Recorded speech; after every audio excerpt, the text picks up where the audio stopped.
کیسے ہم چھوڑیں؟ تو حضرت ابراہیم بن ادھم کے پاس بھی ایک نوجوان آ گیا تھا، کہا حضرت کچھ نصیحت فرما دیں، گناہ چھوڑنا چاہتا ہوں، چھوڑ نہیں پاتا ہوں۔ کہا اچھا، پہلی نصیحت ہمیشہ یاد رکھنا، پہلی نصیحت جب گناہ کیا کرو، حضرت ابراہیم بن ادھم نے کہا تم کو گناہ کا جب ارادہ کرنا، اب اس کو نصیحت کریں کہ جب تم گناہ کرو لیکن اللہ کے رزق میں سے نہ کھانا۔ یہ پہلا طریقہ بتا رہا ہوں گناہ چھوڑنے کا۔ کہا حضرت یہ تو بڑا مشکل وظیفہ ہے، سارا کھانا اسی کا ہے، سارا رزق اسی کا ہے، یہ تو دوسرا کوئی وظیفہ بتائیں۔ گناہ ایسے تو نہیں چھوڑ پاؤں گا، اس لیے کہ گناہ کروں گا اس کے رزق نہ کو سب کچھ اس کا ہے، کوئی دوسرا وظیفہ بتا دیں، کوئی دوسرا طریقہ بتائیں۔ تو حضرت ابراہیم بن ادھم نے کہا اس کی نافرمانی بھی کرنی ہے، اس کا رزق بھی کھانا ہے، چلو اگر یہ وظیفہ سمجھ میں نہ آئے تو کوئی بات نہیں، جب گناہ کرنا اس کا رزق بھی کھانا، لیکن کوئی ایسی زمین ڈھونڈنا جو اس کی ملکیت نہ ہو۔ گناہ کرنے کے لیے کوئی ایسی زمین ڈھونڈنا جو اس کی ملکیت نہ ہو۔ کہا حضرت سب کچھ اسی کی ملکیت ہے، سب کا مالک اللہ ہے، یہ تو بڑا مشکل وظیفہ ہے۔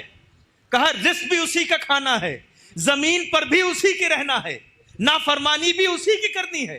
کہا حضور کچھ اور وظیفہ بتا دیں، یہ تو نہیں کر پاؤں گا۔ کہا اچھا، رزق بھی اسی کا کھانا ہے، زمین پر بھی اسی کی رہنا ہے، چلو ایک اور وظیفہ بتا دیتا ہوں، جب گناہ کرنے کا ارادہ کرنا تو کوئی ایک ایسی جگہ چلے جانا جہاں وہ تمہیں دیکھ نہ رہا ہو۔ کہا اس کی نظر سے ہم نہیں چھپے ہیں، مشرق مغرب جنوب شمال ہم کہیں نہیں چھپ سکتے، ہر جگہ وہ دیکھتا ہے، ہمیں دیکھ رہا ہے۔ کہا رزق بھی اسی کا کھانا ہے، زمین پر بھی اسی کی رہنا ہے، اور تم یہ بھی جانتے ہو کہ ہر جگہ وہ تمہیں دیکھ رہا ہے، پھر بھی گناہ کرتے ہو۔ کہا حضور کچھ اور وظیفہ بتا دے۔ کہا ایک آسان وظیفہ بتا دوں؟ کہا چوتھا وظیفہ۔ کہا ایک اور وظیفہ بتاتا ہوں، جب موت کے فرشتے آ جائیں نا اور تمہاری روح قبض کرنے لگیں تو کہنا اے موت کے فرشتوں کچھ مہلت دے دو، توبہ کر لوں۔ کہا یہ تو نہیں ہو پائے گا حضرت، یہ تو نہیں ہو سکتا، ایک منٹ کا بھی وقت نہیں ملے گا، ایک لمحہ بھی نہیں ملے گا، جو وقت مقرر ہے اسی وقت روح قبض ہوگی۔ کچھ اور وظیفہ بتائیں؟ کہا جب قبر میں جاؤ گے، ایک اور وظیفہ بتاتا ہوں، جب قبر میں جاؤ گے اور فرشتے آئیں گے سوال کرنے تو فرشتوں کو وہاں سے ہٹا دینا۔ کہا یہ کیسے ممکن ہے، یہ تو میری قدرت نہیں، یہ تو میری طاقت نہیں، یہ میری صلاحیت نہیں، کچھ اور وظیفہ بتائیں۔ کہا جب میدان حشر میں جانا اور جب تم کو سزا سنا دی جائے جہنم کی، وہ سزا جو ہے وہ ٹال دینا۔ کہا یہ میری طاقت کہاں کہ میں ٹال دوں میدان حشر میں؟ تو حضرت ابراہیم بن ادھم نے کہا تو کتنا کمزور ہے، نہ رزق تیرا ہے، نہ زمین تیری ہے، نہ اس کی نظر سے تو چھپ سکتا ہے، نہ مہلت موت کے فرشتوں سے لے سکتا ہے، نہ قبر کے فرشتوں کو ہٹا سکتا ہے، نہ میدان حشر کی سزا کو ٹال سکتا ہے۔ جب تو اتنا کمزور ہے تو پھر اپنی مرضی سے کیوں جیتا ہے؟ اس کی مرضی سے جیا کر، اپنی مرضی سے کیوں جیتا ہے؟ پھر اس کی مرضی سے جیا کر۔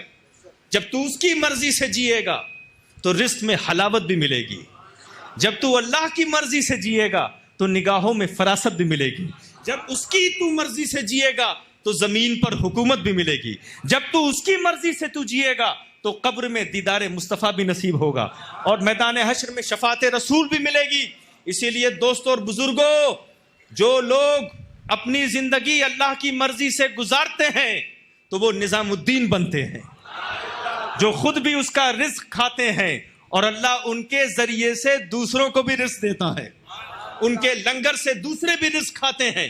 پھر جو اس کی مرضی سے اپنی زندگی گزار دیتے ہیں تو پھر وہ صلاح الدین بنتے ہیں، کہ جو خود بھی زمین پر رہتے ہیں اور جو لوگ رہتے ہیں ان لوگوں کی قیادت بھی کرتے ہیں۔